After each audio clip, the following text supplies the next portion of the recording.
Bismillahirrahmanirrahim. Assalamualaikum warahmatullahi wabarakatuh. Innal hamdalillah nahmaduhu wa nasta'inuhu wa nastaghfiruh wa na'udzu billahi min shururi anfusina wa sayyiati a'malina. Man yahdihillahu fala mudilla lahu wa man yudlil fala hadiya lahu. Asyhadu an la ilaha illallah wahdahu la syarika lahu wa asyhadu anna Muhammadan abduhu wa rasuluh. Allahumma salli wa sallim ala nabiyyina Muhammadin wa ala alihi wa sahbihi ajma'in. Ya ayyuhalladzina amanu taqullaha haqqa tuqatih wa la tamutunna illa wa antum muslimun.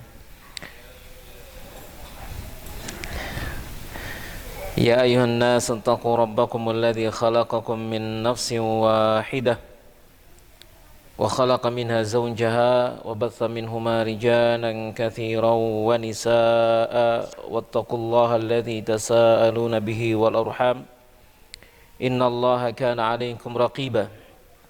Ya ayyuhalladzina amanu taqullaha wa qulu qawlan sadida yuslih lakum a'malakum wa yaghfir lakum dhunubakum ومن يطع الله ورسوله فقد فاز فوزا عظيما. أما بعد فإن أصدق الحديث كتاب الله وخير الهدي هدي محمد صلى الله عليه وعلى آله وسلم وشر الأمور محدثاتها وكل محدثة بدعة وكل بدعة ضلالة وكل ضلالة في النار. Jamaah sekalian rahimani wa rahimakumullahu taala, ikhwafillah, para hadirin dan hadirat yang berbahagia rahimani wa rahimakumullah. Semoga Allah subhanahu wa ta'ala merahmati kita semuanya. Kita bersyukur kepada Allah subhanahu wa ta'ala sampai pada malam hari yang berbahagia ini kita bisa kembali bertemu, diizinkan oleh Allah subhanahu wa ta'ala untuk kembali bertemu dalam kajian rutin kita setiap Selasa kelima. Setiap Selasa kelima, ya. Yang alhamdulillah kita bersyukur kepada Allah bisa berkumpul kembali dalam keadaan sehat walafiat, dalam keadaan dijaga oleh Allah subhanahu wa ta'ala, dalam keadaan diberikan perlindungan oleh Allah subhanahu wa ta'ala. Semoga senantiasa demikian dan semoga senantiasa kita dalam penjagaan Allah subhanahu wa ta'ala. Semoga saudara-saudara kita yang dalam keadaan sakit diberikan kesembuhan oleh Allah subhanahu wa ta'ala, dan mereka yang wafat diampuni seluruh dosanya, diterima seluruh amal solehnya, dan dilimpahkan rahmat kepada mereka. Amin ya rabbal alamin. Jamaah sekalian rahimani wa rahimakumullahu ta'ala, kembali kita akan melanjutkan pembahasan kita dari kitab Mi'atu Wasilatin liyuhibbakallahu wa rasuluhu, 100 sarana agar Allah dan Rasulnya mencintaimu,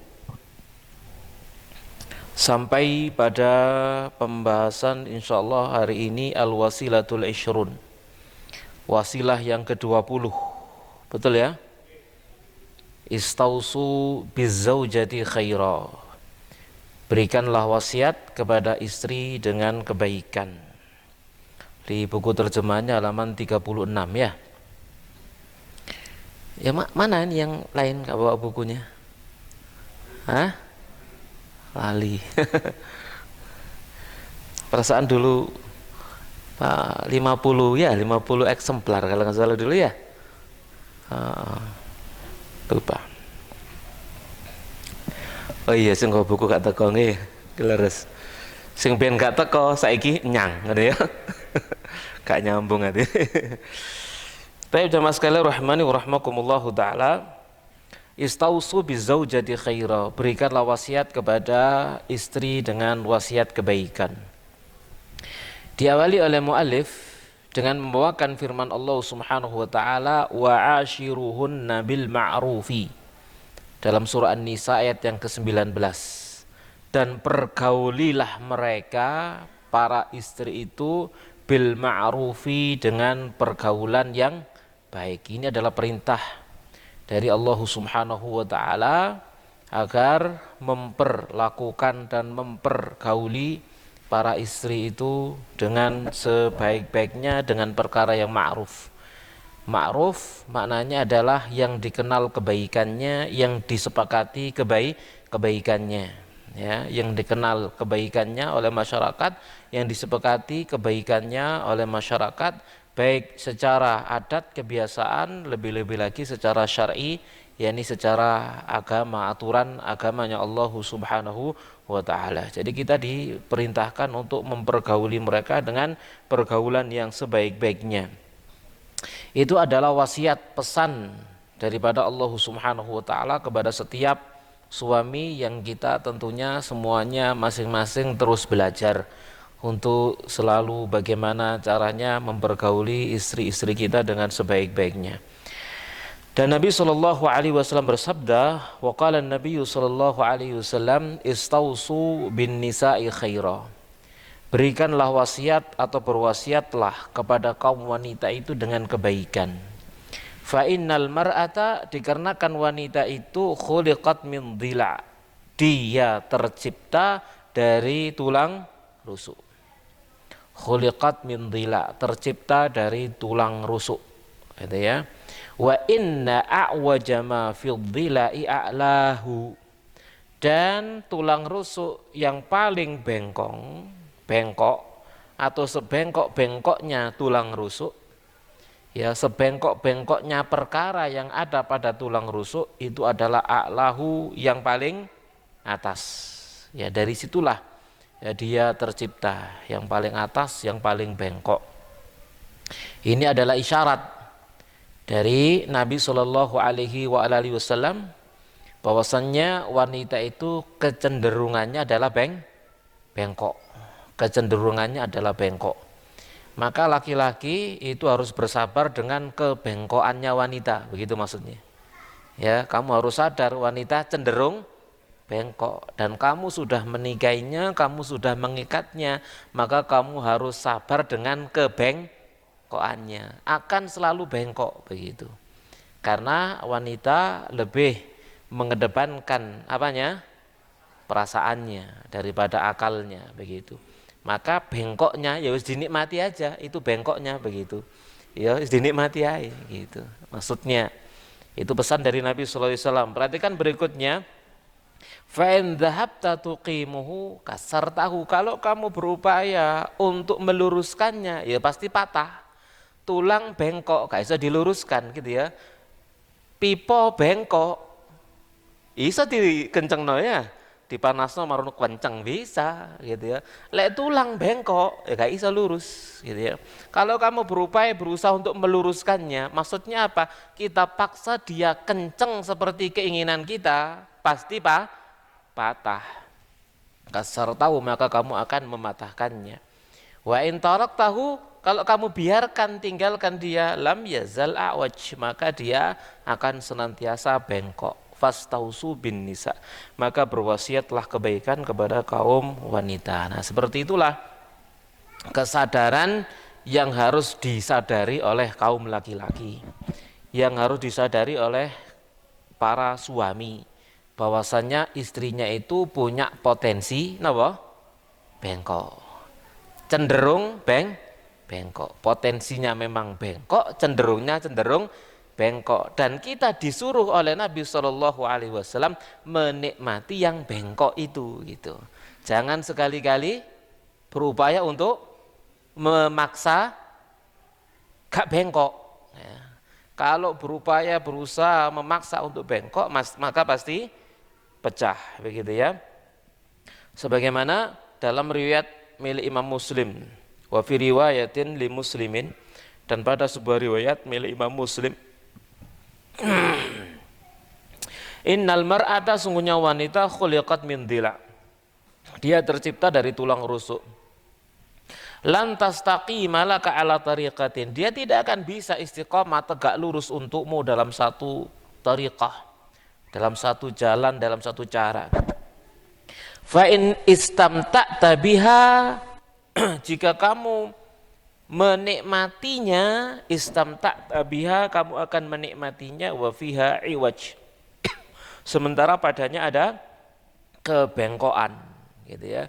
Jadi kamu nikmati saja sekalipun itu bengkok, sudah bersenang-senang dengan kebengkokannya begitu. Disuruh untuk bersabar.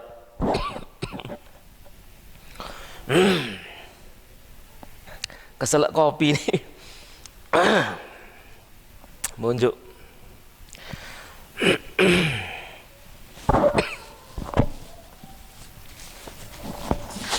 Wa in dhahabta tuqimuha, kalau kamu berupaya untuk meluruskannya, kasarta, kamu akan mematahkannya. Wa kasruha talaquha, dan patahnya dia adalah perceraiannya, yakni menceraikannya. Ya jamaah sekalian, rahimani wa rahimakumullahu taala. Di luar sana terjadi banyak sekali perceraian. Kira-kira yang disalahkan siapa kalau terjadi perceraian? Sebenarnya terjadi perceraian itu sebenarnya yang salah siapa sih? Ya pimpinan nih. Kan itu ya, pimpinannya, karena dia bertanggung jawab seperti itu ya. Ya, yang pertama kali adalah pimpinannya. Dia yang bertanggung jawab dan dia mempertanggungjawabkan hal itu di hadapan Allah Subhanahu wa taala. Bagaimana dia memimpin? Ya, jamaah sekalian rahmani wa rahmakumullahu taala, istrinya memimpin pasangannya, yang itu adalah amanah di sisi Allah Subhanahu wa taala. Terkecuali kalau misalkan seorang suami sudah maksimal dia di dalam bersabar dan mendidik istrinya, ternyata terjadi perceraian saja, ya sudah, la yukallifullahu nafsan illa usaha, ya tidak, seseorang tidak akan diberikan beban kecuali apa yang dia bisa usahakan.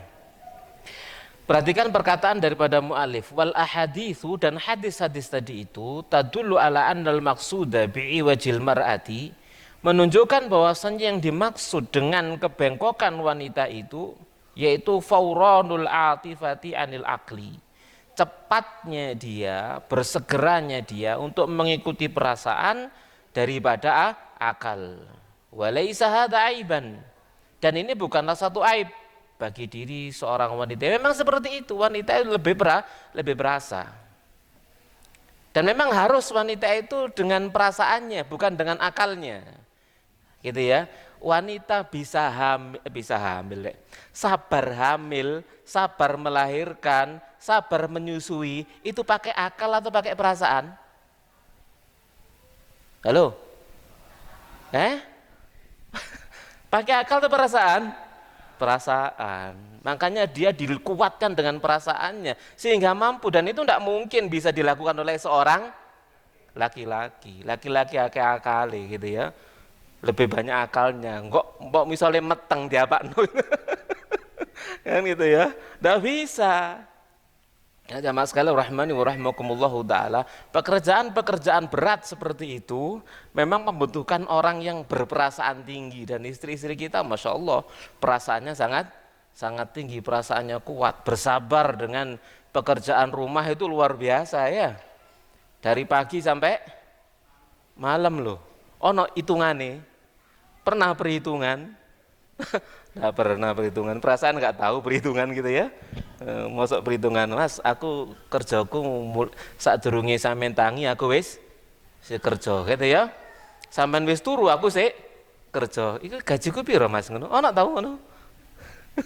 Ya, sabar melakukan itu semuanya dengan penuh kesabaran. Kenapa? Perasaannya lebih kuat daripada akalnya gitu ya. Kalau laki-laki tidak kuat, jamaah sekalian rahmani wa rahmakumullah taala ya. Ini bukan aib, dan itu adalah bagian dari apa? Kelebihan daripada siapa? Seorang wanita, perasaannya ya. Yang perasaannya itu membawa dia untuk bersabar melakukan pekerjaan-pekerjaan berat yang kalau dibebankan kepada laki-laki belum tentu laki-laki itu bisa bersabar, belum tentu ya. Dan pada tahap tertentu tidak mungkin laki-laki bisa bersabar. Jamaah sekalian rahimani wa rahimakumullahu taala, tidak bisa bersabar. Contoh misalkan gendong anak gitu ya, suwean di bapak nih napa ibu nih, kan gitu ya, gendong gitu ya, suwean ibu nih. Ya sama sekali rahimani wa rahimakumullahu taala. Wis ketok apa namanya tingkat kesabarannya ya seorang istri, seorang wanita daripada suaminya ya.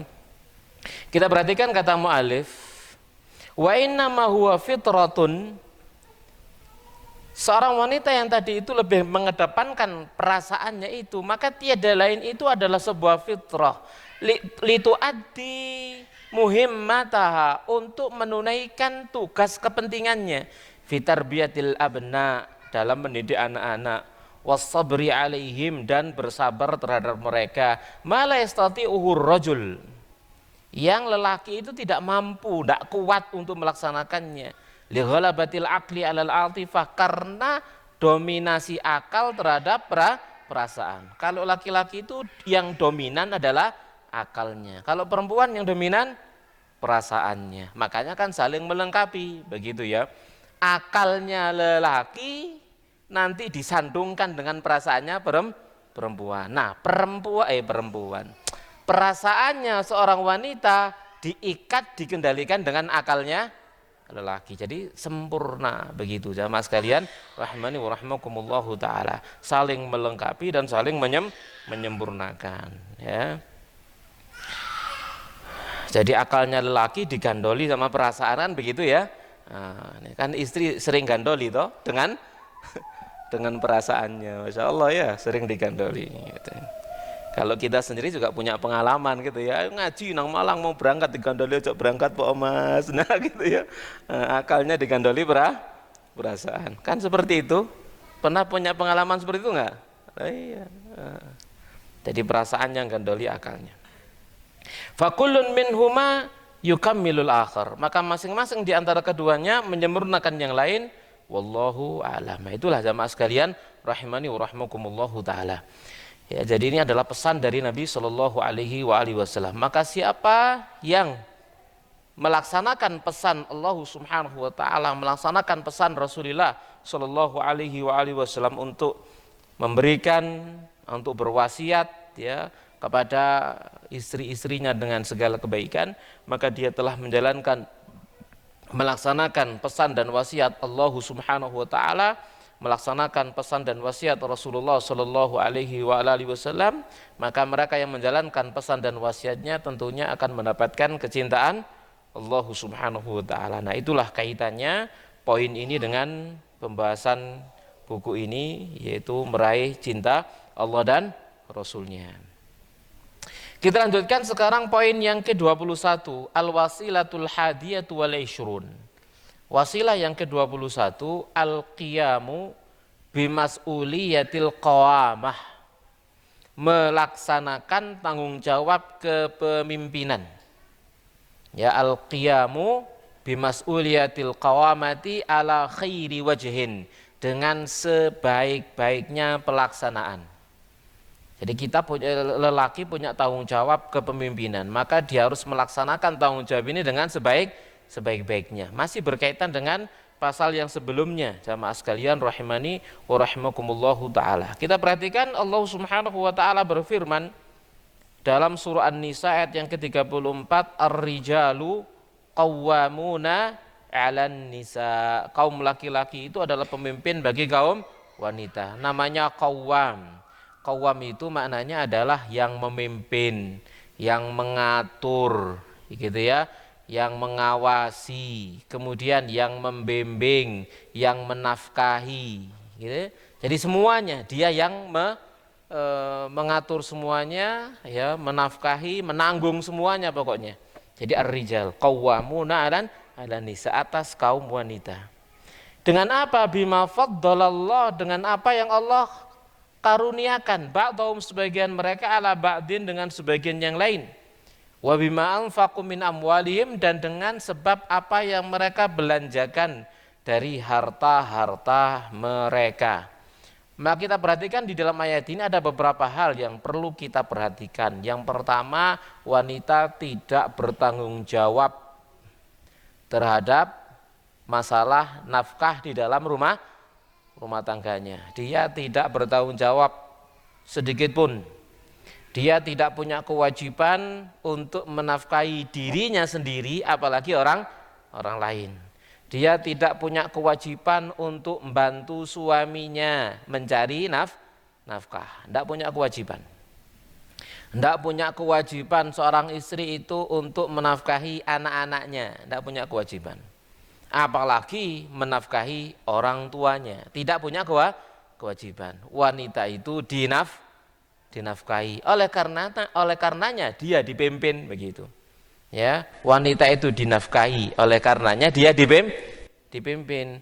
Makanya akan sangat berkurang kepemimpinan, kewibawaan seorang lelaki kalau istrinya ikut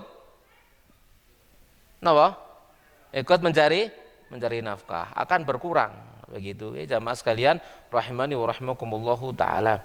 Dan itu terjadi di banyak permasalahan rumah tangga, apalagi kalau kemudian ternyata apa yang didapat oleh istrinya lebih banyak daripada yang didapat oleh suaminya. Wah ini lek enak tukaran wis mas masih agak melok sampean, aku iso urip dhewe kan ngono ya, sombonge mah metu begitu. Jadi gak wedi ditalak begitu jadinya ya, gak takut dicerai. Bayaranku gede gitu ya, sampean cerai aku iso rabi maneh kan gitu ya. Sapa sing gak gelem rabi ambek aku, misal kayak gitu ya. Ya gara-gara apa? Kehilangan satu sisi sebab qawam.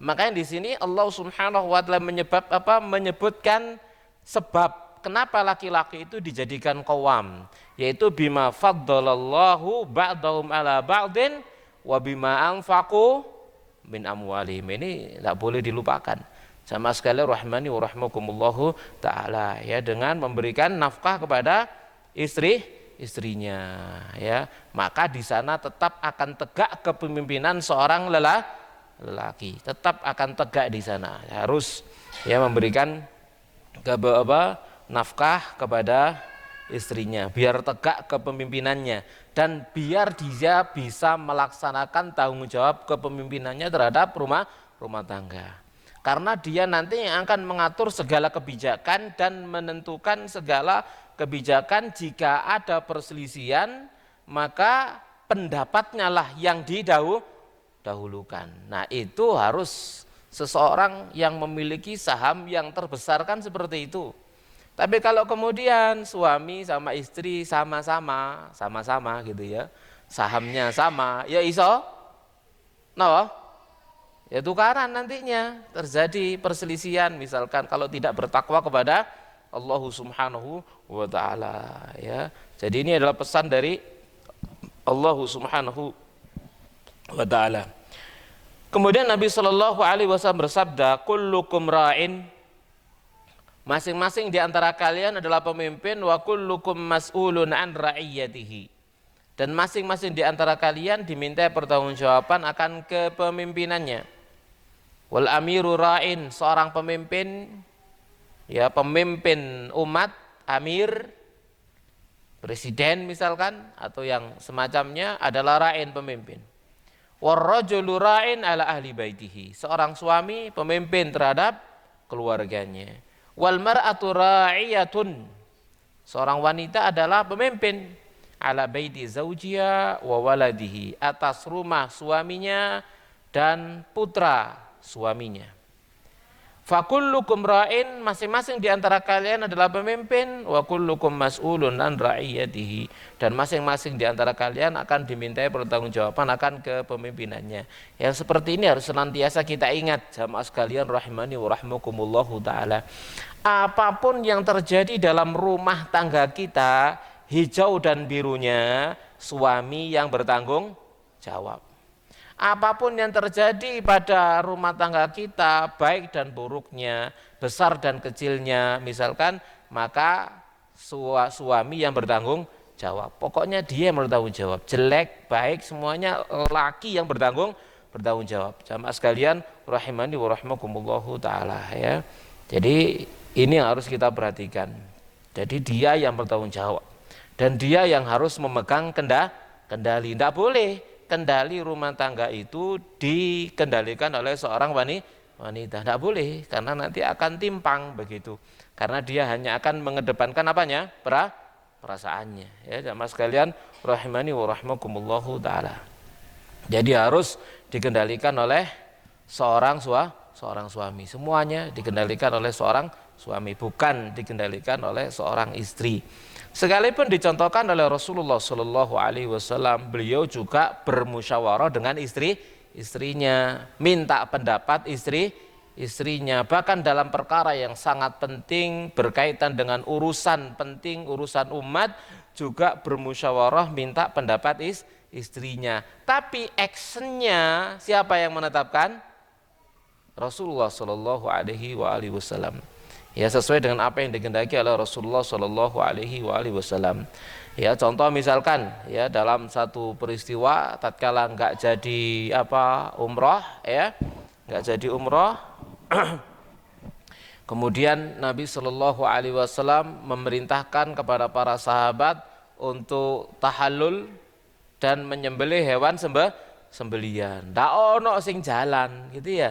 Ndak ono sing menggundul, mencukur rambutnya, ndak ada yang menyembelih sembelian yang sudah terlanjur mereka bawa. Maka Nabi masuk ke dalam kemah, kemudian diberikan masukan sama istrinya, sudah nggak perlu menunggu mereka, Anda keluar saja, Anda cukur rambut Anda sembelihan. Maka dilakukan oleh Nabi sallallahu alaihi wasallam. Begitu para sahabat melihat Nabi sallallahu alaihi wasallam mencukur rambutnya, menyembelih sembelihan, maka mereka semuanya langsung mengikuti Nabi sallallahu alaihi wasallam. Nah, itu kan berdasarkan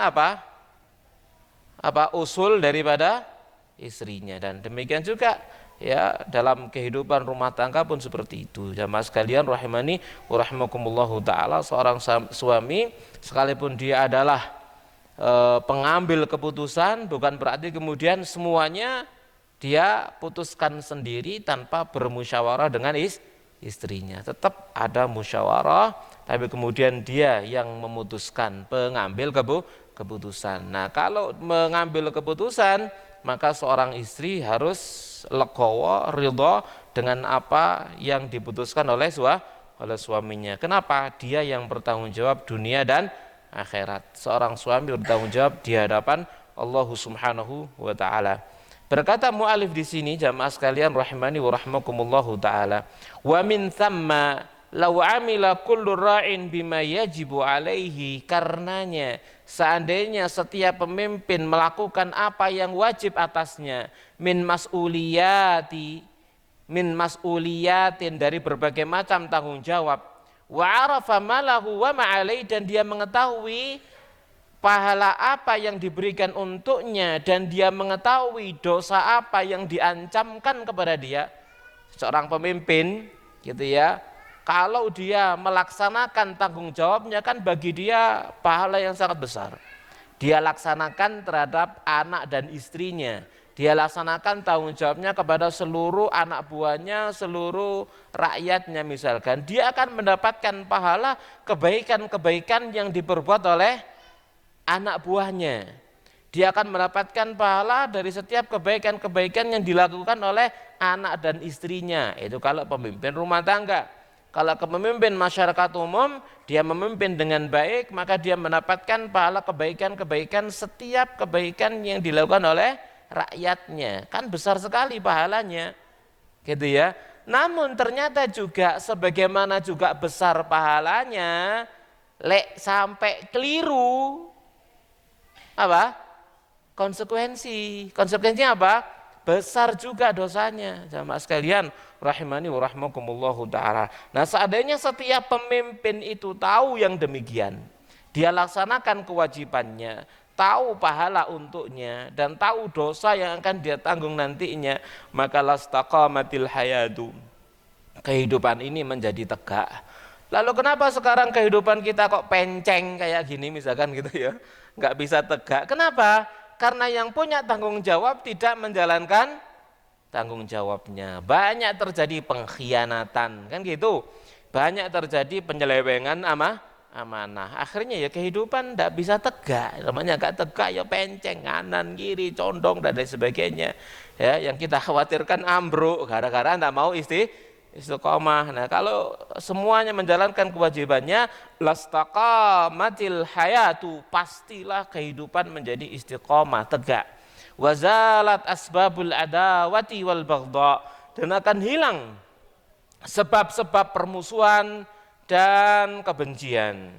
Wahallat mahalluha nataiju samratil ikhlasi, dan mengganti tempatnya buah daripada keikhlasan, wal mahabbati dan cinta, wal wafaqi dan persesuaian, wa hasbunallahu wa ni'mal wakil. Jamaah sekalian rahmani wa rahmakumullahu taala, ketakwaan itu mendatangkan keberkahan. Pun demikian di dalam keluarga kita. Kalau keluarga kita jadikan keluarga yang bertakwa kepada Allah Subhanahu wa taala, maka keberkahan akan Allah Subhanahu wa taala berikan. Keberkahan di dalam harta, keberkahan di dalam suasana hubungan rumah tangga suami dan istri, keberkahan di dalam anak-anak, mungkin juga keberkahan itu akan tertular terhadap tetangganya, diberi oleh Allah Subhanahu wa taala tetangga-tetangga yang baik. Itu kan bagian dari keberkahan ketakwaan kepada Allah Subhanahu wa taala. Dan lebih besar daripada itu semuanya,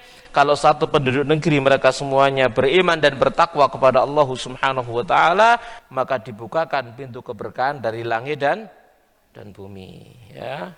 Demikian jamaah sekalian rahimani wa rahmakumullahu taala. Maka intinya, siapa yang melaksanakan tanggung jawabnya, kita semuanya punya tanggung jawab, ya, secara kecil, skala kecil, misalkan dalam rumah tangga kita, atau kemudian dalam pekerjaan kita, ke atas semuanya kita harus menjalankannya dengan sebaik-baiknya. Itu adalah amanah dan kita akan dimintai pertanggungjawaban oleh Allah Subhanahu wa taala.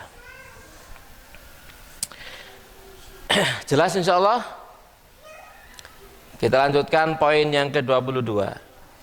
Al-wasilatu tsaniyatu wal ishrun. Wasilah yang ke-22. Al-ihsanu ilal jari. Berbuat baik kepada tetangga. Ya, berbuat baik kepada tetangga. Ini perkara yang sangat penting. Kita hidup itu hidup sosial. Kita itu adalah makhluk sosial. Makhluk sosial, makhluk yang membutuhkan orang lain. Tidak bisa kita hidup sendirian. Kita butuh orang lain, ya. Sampai mati saja juga butuh orang lain. Mati butuh orang lain. Jamaah sekalian rahimani wa rahmakumullahu taala. Ada kewajiban tatkala sudah mati, kewajiban mandi, ya dimandikan. Kewajiban pakai kafan, jadi kafani. Kewajiban untuk masuk ke dalam kubur, kan itu ya. Jadi kuburkan, kan begitu. Ya, butuh kepada orang lain. Tatkala kita lahir butuh orang lain. Begitu mati juga butuh orang lain. Jamaah sekalian rahimani wa rahmakumullahu taala. Beda dengan hewan. Kalau hewan itu ada di antara hewan-hewan itu yang tidak butuh orang lain. Begitu lahir utawa netes urip dhewe wis. Betul? Ana? Netes urip dhewe, gitu ya. Kalau kita melihat Discovery begitu ya, misalkan penyu. Iya, misalkan penyu, misalkan begitu. Wis diuruk, tinggal wis. Begitu netes melayu dhewe. Dewe melayu dewe wis gak ono sing ngrumat, kan begitu. Sampai bisa jadi besar, enggak wis kan wis ana ngrumat. Nah, kita enggak makhluk kayak gitu ya. Manusia selalu butuh yang lain. Kita lahir, durung lahir wis butuh orang lain. Ya, begitu lahir butuh dengan orang lain, ya. Beranjak terus sampai dewasa selalu butuh orang lain. Jamaah sekalian rahmani wa rahmakumullahu taala. Kalau kita berbicara rumah tangga, rumah kita, maka yang paling dekat dengan kita adalah tetangga. Nah, tetangga itu adalah orang pertama kali yang kita butuhkan. Jamaah sekalian rahmani wa rahmakumullahu taala. Maka kita diperintahkan untuk berbuat baik kepada tetangga. Sudah Isa? Silakan adzan. Kita lanjutkan sebentar berkaitan dengan al-ihsanu ilal jar, berbuat baik kepada tetangga. Mulai membawakan firman Allah Subhanahu wa taala dalam surah An-Nisa ayat 36, wa bil walidaini ihsana, dan berbuat baik kepada kedua orang tua, wa bidzil qurba, dan kepada karib kerabat, wal yatama, dan orang-orang anak-anak yatim, wal masakini, dan orang-orang miskin, wal jari dzil qurba, tetangga yang dekat, wal jaril junubi, dan tetangga yang jauh. Tetangga yang dekat rumahnya, tetangga yang jauh ditafsirkan juga oleh para ulama adalah teman dalam perjalanan. Teman dalam perjalanan, ya, teman dalam perjalanan. Mungkin kita melakukan perjalanan kemana, ya jejer lungguh di mana, di mobil, di bis, di kereta misalkan. Nah ini al-jaril junub, teman dalam perjalanan. Oh ya, wal jaril junub, tetangga yang dekat, bisa teman dalam perjalanan, atau wasahibi bil jambi, dan teman sejawat, teman dekat, teman dalam pekerjaan, termasuk juga masuk dalam teman dalam perjalanan. Wa benis sabil, dan juga orang yang kehilangan bekal dalam perjalanan. Wa ma malakat aimanukum, dan budak hamba saya yang kalian miliki. Kita perhatikan di dalam ayat ini jamaah sekalian rahmani wa rahmakumullahu taala, kita diperintahkan oleh Allah Subhanahu wa taala berbuat baik, khusus dalam pembahasan kita adalah kepada tetangga. Tetangga itu, ya, tetangga itu ada kalanya dia seorang mukmin, kemudian keluarga, seorang muslim, keluarga. Maka dia punya hak 3. Hak sebagai tetangga, hak sebagai saudara semuslim, hak sebagai keluarga. Tetangga, muslim, keluarga. Kadang dia adalah seorang muslim saja tanpa hubungan keluarga, ya. Maka dia punya 2 hak. Hak sebagai tetangga dan hak sebagai seorang muslim. Dan kadang dia orang kafir, tetapi kerabat, bisa jadi kan begitu.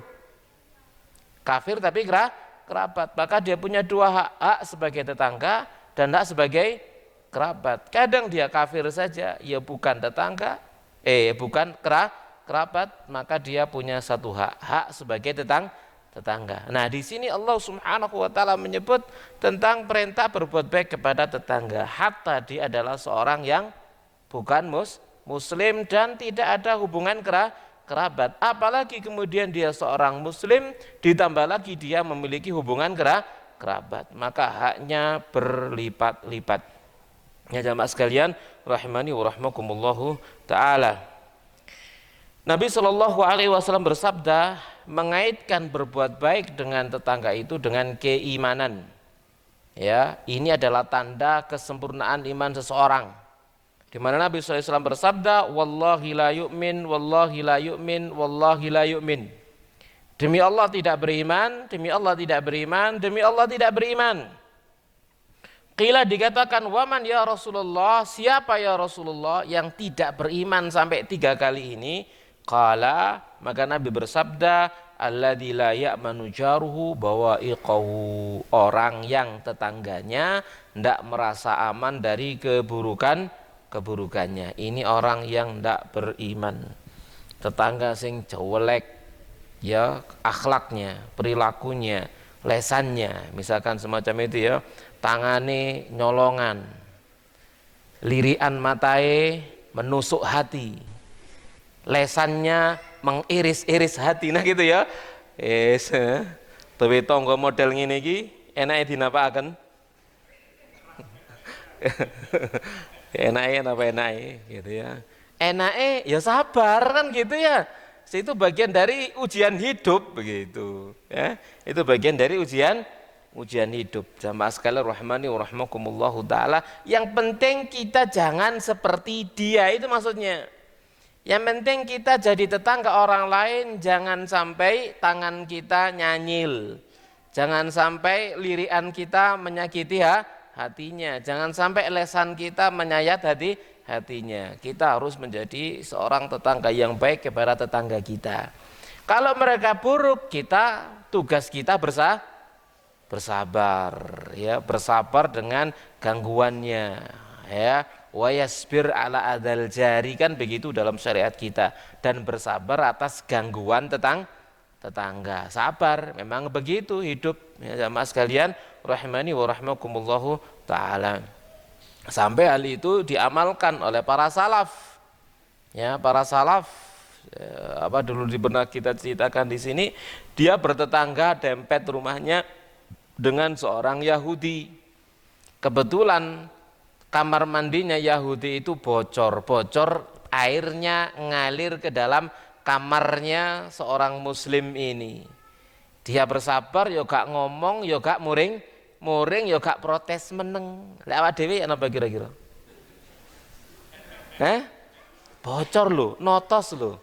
Bocor mengalir airnya. Apa yang dia perbuat? Kalau siang dikumpulkan air itu, kotoran itu, kalau malam dibuang jauh.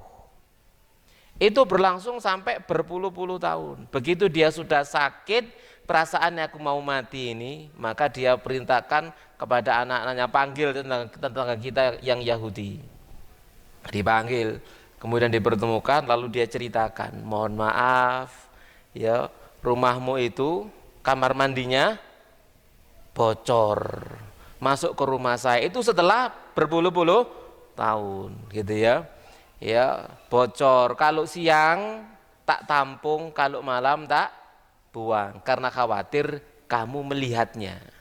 Lewat dewi kira-kira apa? Ditampung, langsung di ya, itu bedanya gitu loh ya.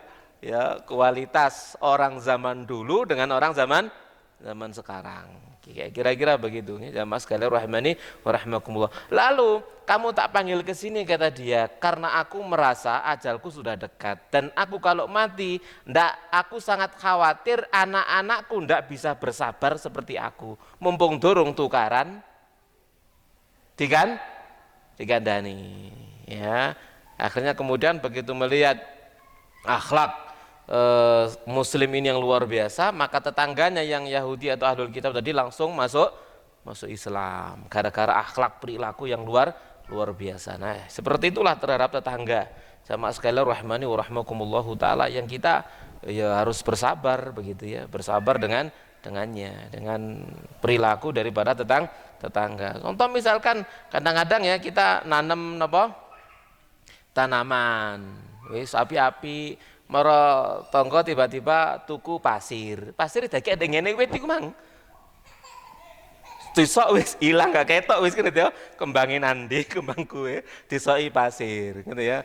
Kalau kita mengamalkan ini, apa yang kita lakukan? Ya? Ya sabar. Saben-saben gak garu ngono ae. Ngono iku angel apa gampang? Gampang ngomongnya ya. Ngelakoni ini kayane kudu nyelatu dhisik gitu. Ya.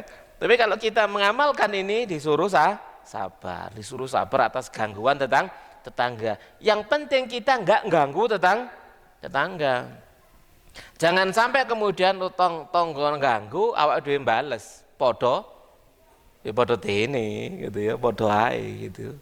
Jadi ya, kita harus memiliki nilai lebih ya daripada tetangga yang mengganggu. Kita jangan mengganggu dan kita jangan membalas. Kita memaafkan, dan memaafkan itu lebih besar pahalanya daripada kita membalas yang sepadan. Ingat, tatkala kita membalas kadang-kadang lebih jadinya zalim nantinya.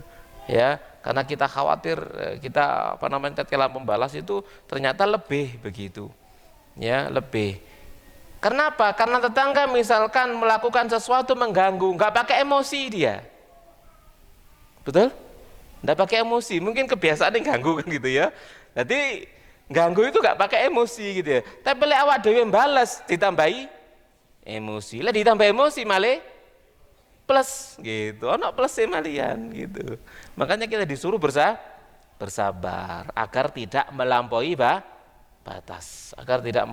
batas, ya. Wasulhu khair, damai itu lebih baik ya. Dan sifat daripada orang beriman itu kadhiminal ghaidh wal afina anin nas, ya, menahan amarah, memaafkan manusia. Jadi harus kita berusaha menjadikan diri kita belajar untuk mudah memaafkan orang lain.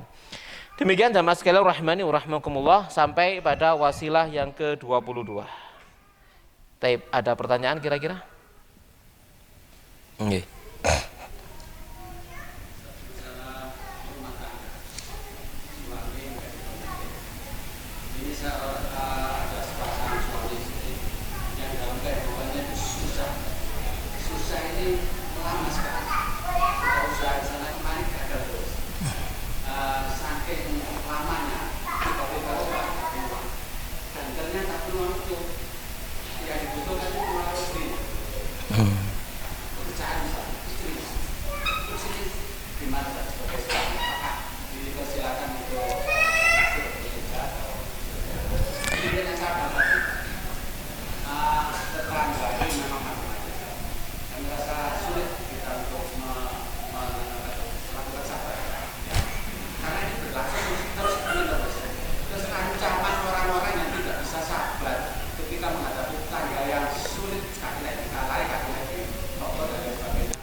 Nggih, nggih.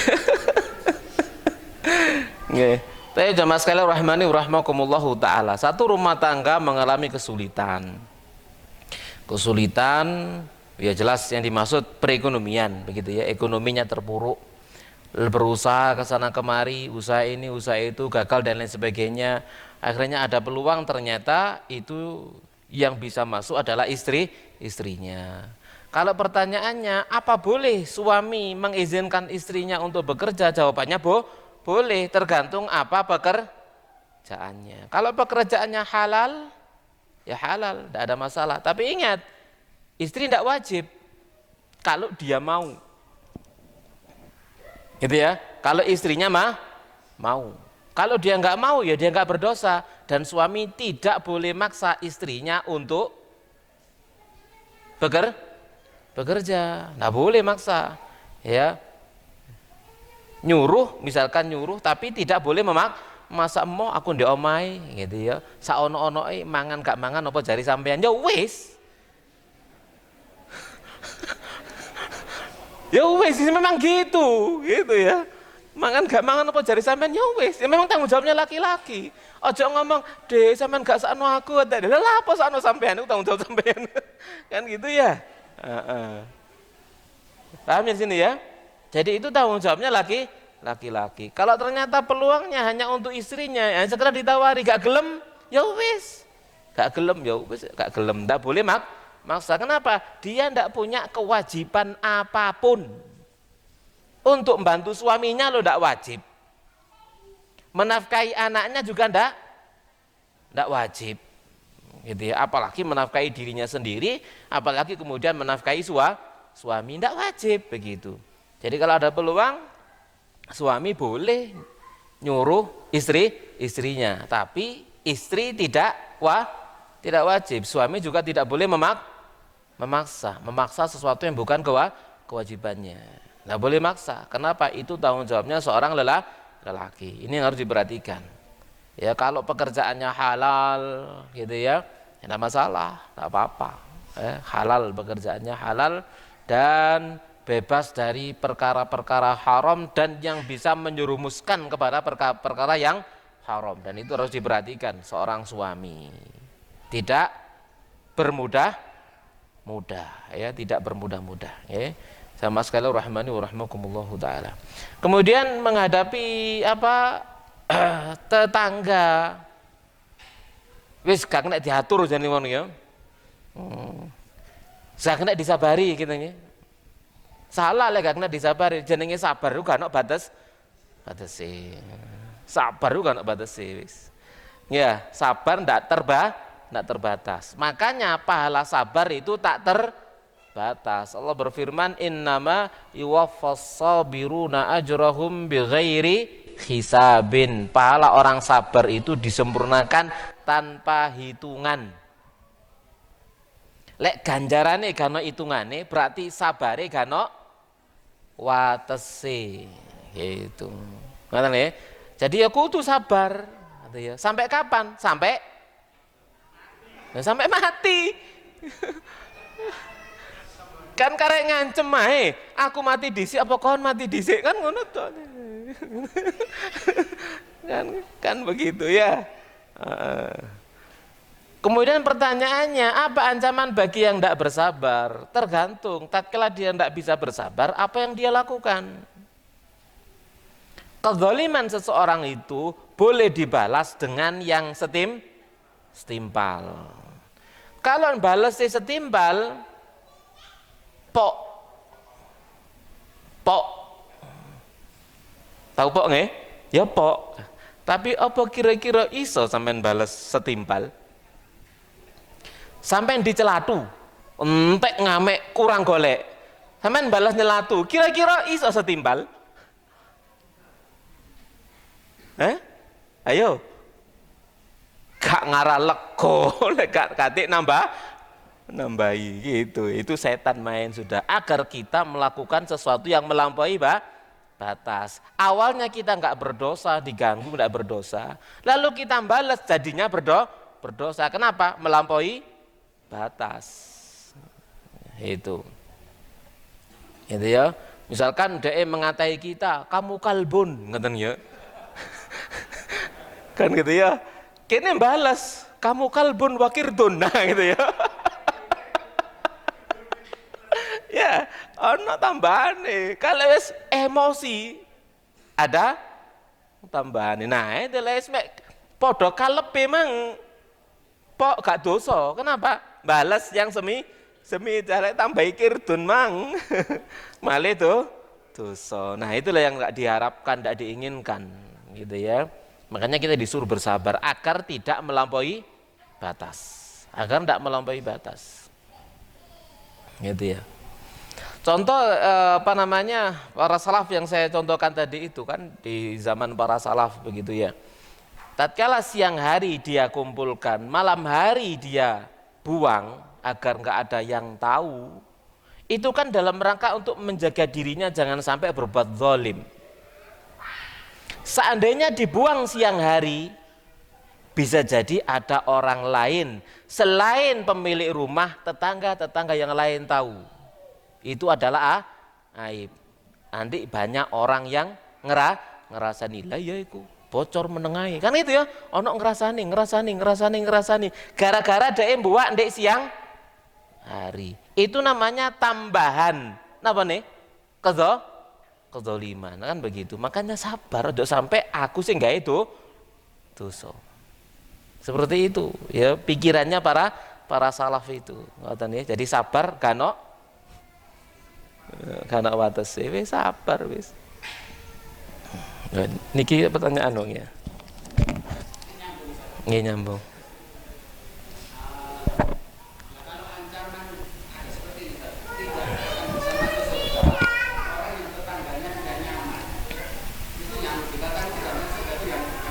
Sing ganggu, pokoknya jenengan pojok ganggu ngoten lho.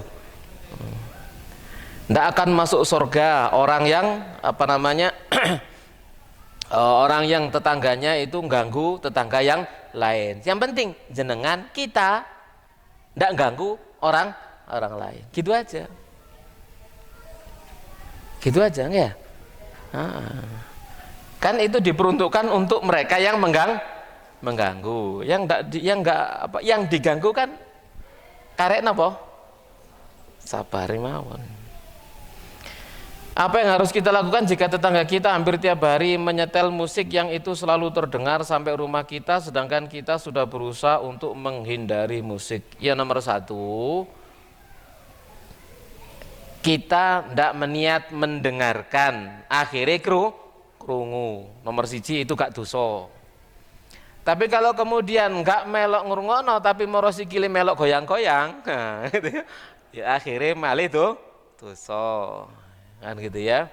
Kemudian yang berikutnya ya ditegakkan hujah, ya bertamu lah kan gitu ya dengan cara yang baik, dijak ngobrol gitu ya, dijak ngobrol. Lek gak gelem ya misalkan dijak ngomong hukum halal haram gak kena, yo mbok yo jenengan cilikno kan gitu ya, ngelarang dia nggak mau ya dikecilkan begitu ya. Ya memang itu adalah hak Anda untuk menyetel apapun di rumah Anda, tapi ojo sampai suaranya masuk ya masuk rumah saya ya kan, dengan cara yang baik. ya tetangga satu dengan yang lainnya.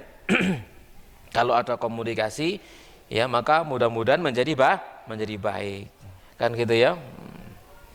Ya mungkin juga diawali perlu mukodimahnya sering ngasih ya, ngasih hadiah gitu ya.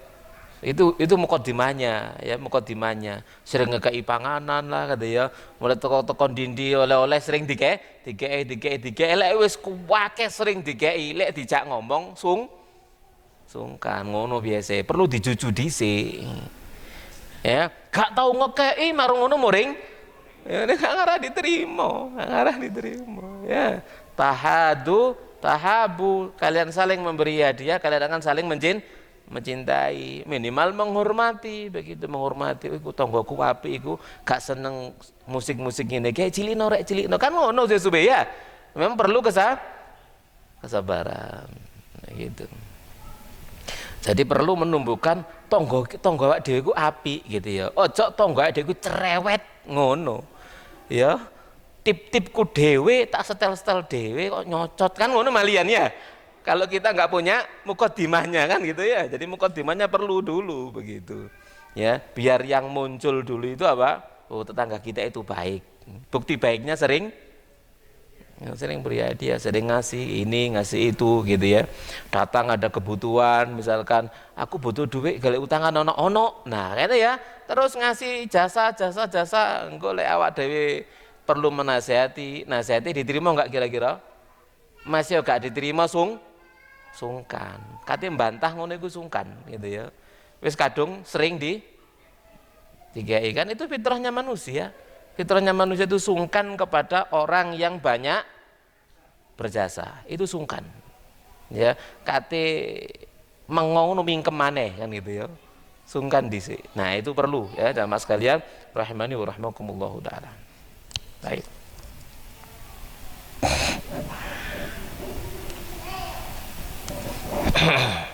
Ya sama punya tetangga marung duwe gawe, ya apa suarane?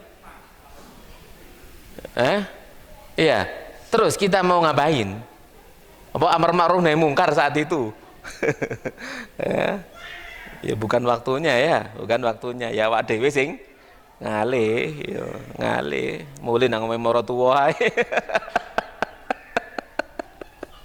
Ya, boleh ngalih nyengkre.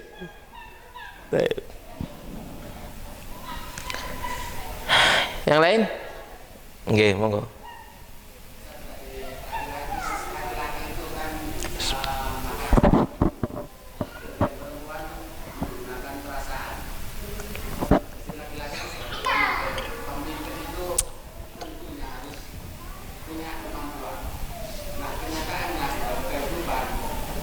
Banyak sekali orang kaum laki-laki yang jauh di bawah kaum perempuan dalam pengetahuan. Jadi terkesan juga itu ini nanti mesti biasanya itu perjalanan hidupnya biasanya juga gitu. Laki-laki tidak punya kemampuan. Taib jamaah sekalian. Rahimani wa rahimakumullahu taala. Makanya dalam pernikahan itu, sebelum pernikahan itu harus melihat kufu. Sekufu niku cek gak jeglek uripe. Ya, melihat apa sekufu enggak begitu. Ini penting sekali. Agar apa? Kehidupan rumah tangga itu jalannya normal. Harus melihat sekufu. Sekufu niku dari sisi apa tadi itu, diantaranya apa? Ilmunya. Lek sing wedok tegas, sing lanang gak patek tegas. Ya kalah sing lanang. Lek sing lanang gak patek tegas, ya golek wedok sing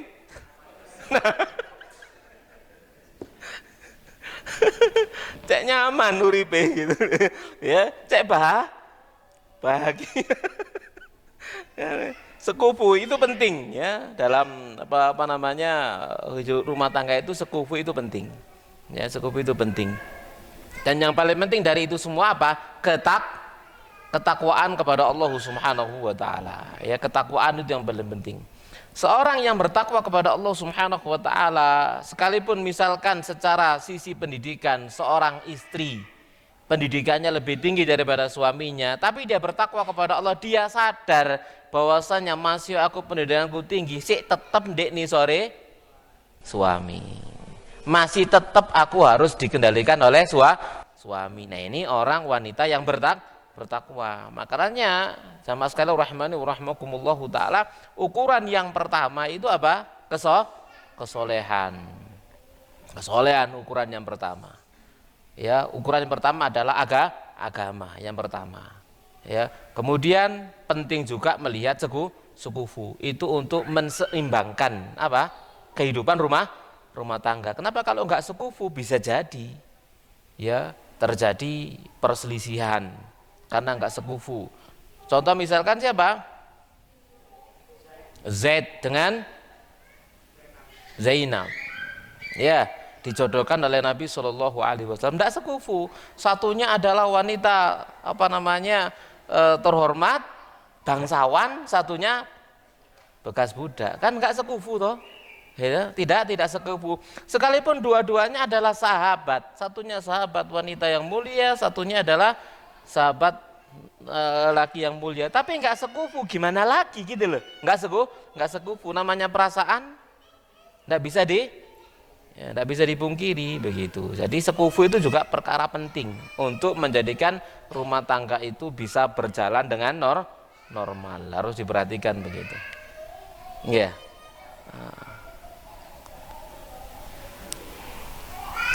Sekarang insyaallah ya. Baik. Demikian jamaah sekalian rahmani wa rahimakumullah yang bisa kita bahas, semoga bermanfaat. Insyaallah kita semoga bertemu kembali 3 bulan yang akan datang. Bismillah. Kita akhiri wassallallahu nabiyana Muhammadin wa ala alihi washabihi ajmain. Subhanakallahumma bihamdik asyhadu an la ilaha illa anta astaghfiruka wa atubu ilaik. Wassalamualaikum warahmatullahi wabarakatuh.